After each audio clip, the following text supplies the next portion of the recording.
नमस्कार, स्वागत है आप सभी का आपके अपने चैनल एस्ट्रोलॉजी लर्नर पर।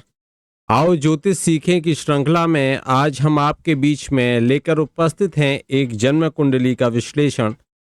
और इस जन्म कुंडली विश्लेषण के अंतर्गत अब हम जानेंगे कुंडली 2 को, और कुंडली 2 के जो प्रश्न हैं उन प्रश्नों का यहाँ उत्तर देने का प्रयास करेंगे। साथ ही साथ प्रयास करेंगे उन उपायों का, उन रेमेडीज का जिसके आधार पर उनके जो ग्रह स्थिति खराब है वह सही हो सके। तो चलिए शुरू करते हैं।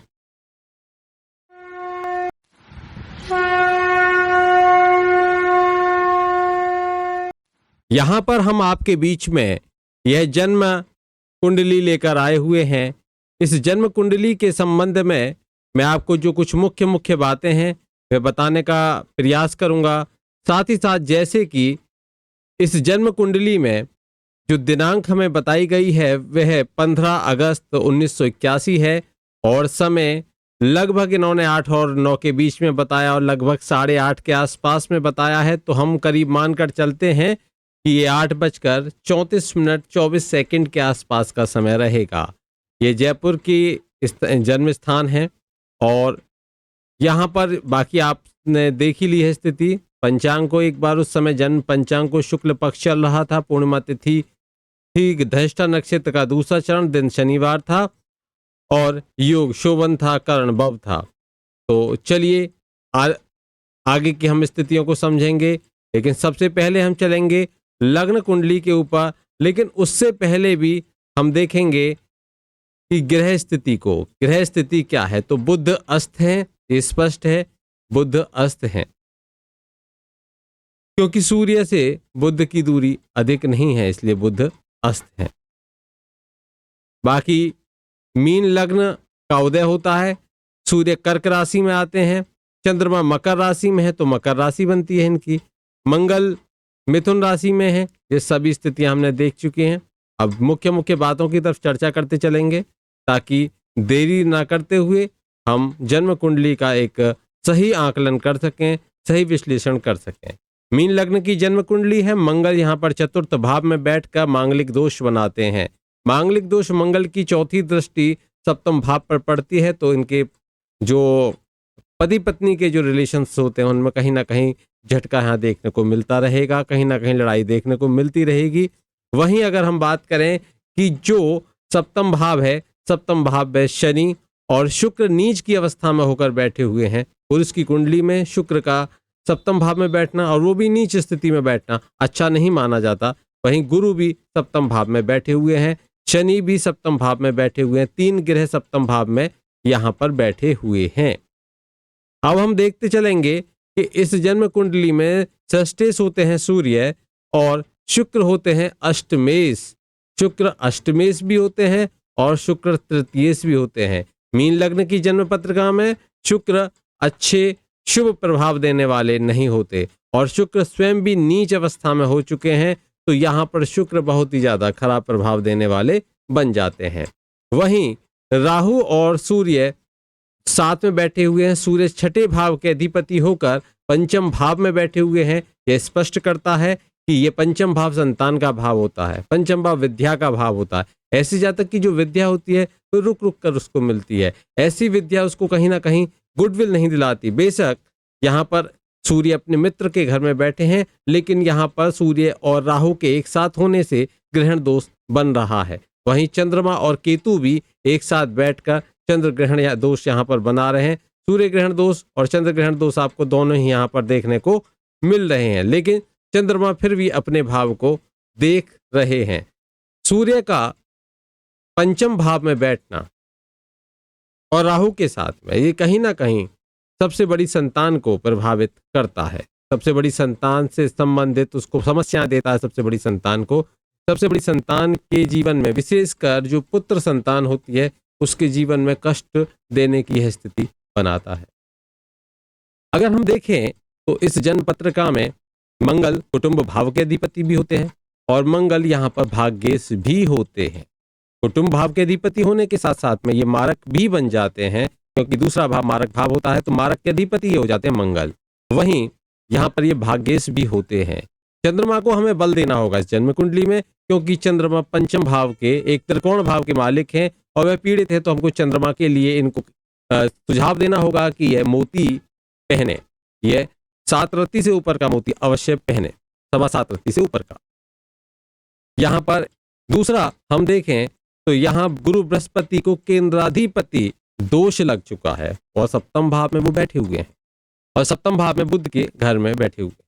शनि की चर्चा कर लेते हैं। तो शनि यहाँ अगर हम देख पाएंगे तो शनि हमें लाभेश भी और व्ययेश भी दोनों दिखते हैं। लाभ और व्यय का स्वामी सप्तम भाव में बैठता है, तो यह लाभ भी और व्यय भी दोनों घर से संबंधित, घर में ही जो करत्र भाव है, जो पत्नी भाव है, वह लाभ भी कराएगा लेकिन व्यय भी उतना ही करा लेगा। इनसे जितना कमाएंगे उतना खर्च करेंगे, दिन चलता रहेगा, कोई दिक्कत नहीं, पैसा आता रहेगा जाता रहेगा। लेकिन एक बात और यहाँ पर विशेष आप देखिए कि यहाँ पर जो 7th हाउस के लॉर्ड होते हैं, 7वें भाव के और सुख भाव के अधिपति, वो कहाँ जाकर बैठे हैं आपको देखना होगा।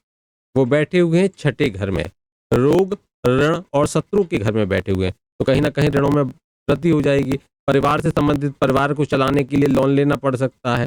कहीं ना कहीं घर संबंधित समस्याओं से संबंधित इनको लोन लेना पड़ सकता है। कहीं ना कहीं जो फैमिली मेंबर्स हैं उनके साथ में, पत्नी के साथ में इनके वाद विवाद बने रहेंगे।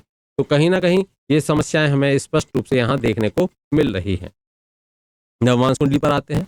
देखिए, नवमांश कुंडली लग्न कुंडली की आत्मा होती है, ये देखना बहुत आवश्यक है। अब देखिए यहाँ पर आप देखिए, वहां बैठे हुए सप्तम में बैठे हुए शनि यहाँ आकर नीच अवस्था में हो चुके हैं। 1 2 3 4 5 6 7 8 9 10 और शुक्र को 10 में, अपने घर में शुक्र को यह देख रहे हैं। नीच शनि शुक्र को देख रहे हैं और सप्तम भाव को भी देख रहे हैं। बेशक ये नवमांश कुंडली में सप्तम भाव के मालिक भी बन जाते हैं, लेकिन फिर भी सूर्य की स्थिति अब भी यहाँ खराब है, क्योंकि ये सूर्य केतु के साथ में है, भाग्य स्थान पर बैठे हुए हैं। वहीं राहु की स्थिति भी एज इट इज है, ये चंद्रमा के साथ में राहु बैठे हुए हैं। तो यहाँ चंद्रमा विशेष रूप से पीड़ित हैं, जबकि चंद्रमा को, इनको मेंटल स्ट्रेस बहुत रहेगा, विशेषकर अपनी संतान की तरफ से बहुत ज्यादा समस्याएं इनको देखने को मिलेंगी। इसीलिए मैं इनको यह उपाय बताता हूँ, यह चंद्रमा से संबंधित उपाय करें, चंद्रमा को बलवान करें। और राहु को, अगर इनको संतान से सुख प्राप्त करना है, इनको प्राप्त करना है कि संतान इनकी सही से चले, तो इनको राहु को क्या करना होगा, राहु को प्रभावहीन करना होगा। राहु से संबंधित वस्तुओं के दान करने होंगे। इनको करना होगा कि लगातार 43 दिन तक जौ को कच्चे दूध में धोकर, 1 मुट्ठी जौ को कच्चे दूध में धोकर और बहते जल में सूर्यास्त के समय प्रवाहित करना होगा। लगभग 43 दिन से कम का उपाय कार्य नहीं करता वैदिक में, इसलिए 43 दिन इनको ये उपाय करना होगा। इसी तरीके से इनको केतु से संबंधित उपाय भी करने चाहिए। इनको कुत्ते को रोटी खिलाना शुभ कर रहता है, उससे केतु भी शांत होते हैं। इनके लिए एक विशेष पूजा, अगर ये भगवान भैरव की पूजा करें बहुत शुभ फलदायी होती है। श्री गणेश की पूजा भी इनके लिए अच्छी रहती है, क्योंकि यहाँ पर लग्नेश होते हैं गुरु बृहस्पति। गुरु बृहस्पति घर को संभाल लेंगे, झगड़े तो होते रहेंगे लेकिन वो घर को विघटित नहीं होने देंगे। जो इनके जो पत्नी भाव है उसको विघटित होने नहीं देंगे। लेकिन यहाँ इनको कहीं ना कहीं, देखिए सूर्य है जिस भाव में बैठता है उस भाव का नाश करता है, मैं बता चुका हूँ। लेकिन चंद्रमा अपने घर को देख रहे हैं, इसलिए अपने घर को बचा पा रहे हैं।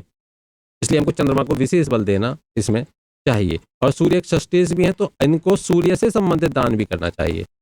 सूर्य से संबंधित दान में इनको तांबे के सिक्के, 43 तांबे के सिक्के बनवा लेने चाहिए किसी भी चादर में से कटवा कर, और उनको बहते जल में, सूर्योदय के समय बहते जल में बहाना चाहिए।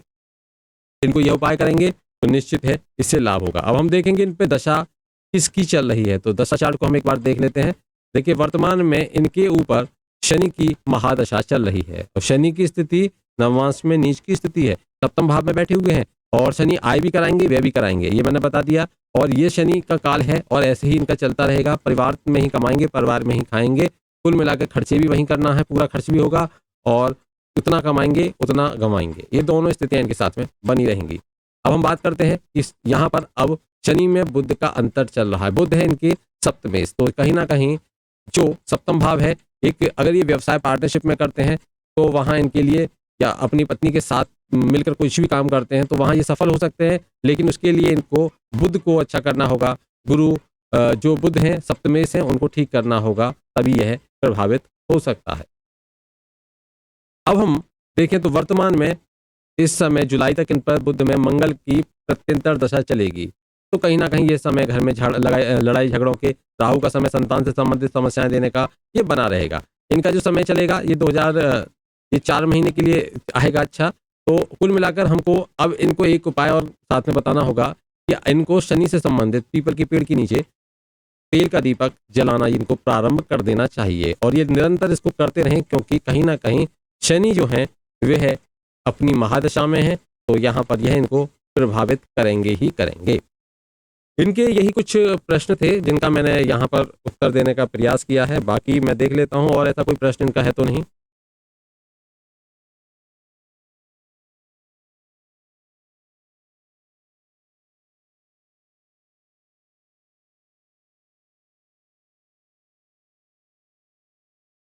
या आपने जो माता का दुर्गा माता का जो कपड़ा बिछा करके फोटो रख करके वो साधना करने के लिए मन तो वो कब से स्टार्ट करना है, कौन सा बार स्टार्ट करना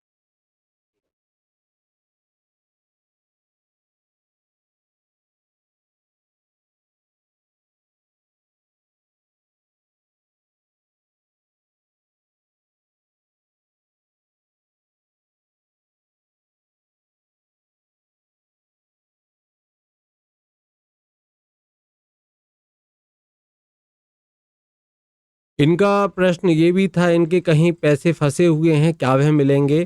तो देखिए, अभी इसका मिलने की जो उम्मीद है वो 50% है, मैं आपको बता देता हूँ। लेकिन यदि आप जो मैंने उपाय बताए हैं ये उपाय करते हो तो निश्चित ही आपको यह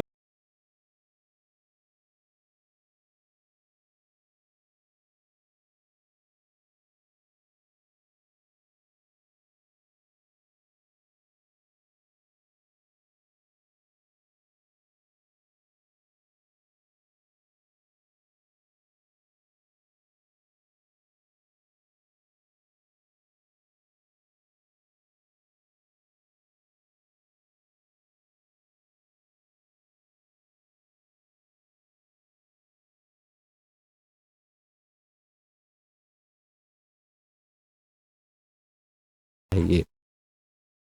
शनिदेव की आराधना आपको निश्चित रूप से करनी ही करनी है, ये आप समझ लीजिए, क्योंकि इस समय शनि की महादशा आपके ऊपर चल रही है। शनि की महादशा के साथ साथ में अगर हम बात करें तो आपकी जो राशि बनती है मकर राशि बनती है। देखिए यहाँ पर मकर राशि आपकी बनती है और आप 2025 में समाप्त हो जाएगी, लेकिन तब तक के लिए आप शनि की स्तुति बेहद महत्वपूर्ण है, क्योंकि यह आपको कहीं ना कहीं इधर से उधर भटकाव आपके जीवन में लाती रहती है। तो उसके लिए आप ये प्रयास अवश्य करें, शनि की आराधना आप करिए। निश्चित रूप से आपके जीवन में संतान के लिए राहु से संबंधित दान कीजिए, सूर्य से संबंधित दान कीजिए और चंद्रमा का रत्न मोती को धारण कीजिए। चांदी का आप कड़ा भी धारण करेंगे तो भी आपके लिए बहुत अच्छा रहेगा, लाभप्रद रहेगा। यह सभी उपाय आप कीजिए, निश्चित रूप से आपके जीवन में आने वाली जो समस्याएं हैं वे समस्याएं धीरे धीरे समाप्त होती चली जाएंगी। आज के लिए इतना ही। आशा करता हूं आपको यह कुंडली विश्लेषण अच्छा लगा होगा। फिर एक नई जन्म कुंडली के साथ में उपस्थित होंगे, तब तक के लिए जय श्री कृष्णा, राधे राधे। हंसते रहिए, मुस्कुराते रहिए, खुश रहिए। इन्हीं शुभकामनाओं के साथ जय श्री कृष्ण।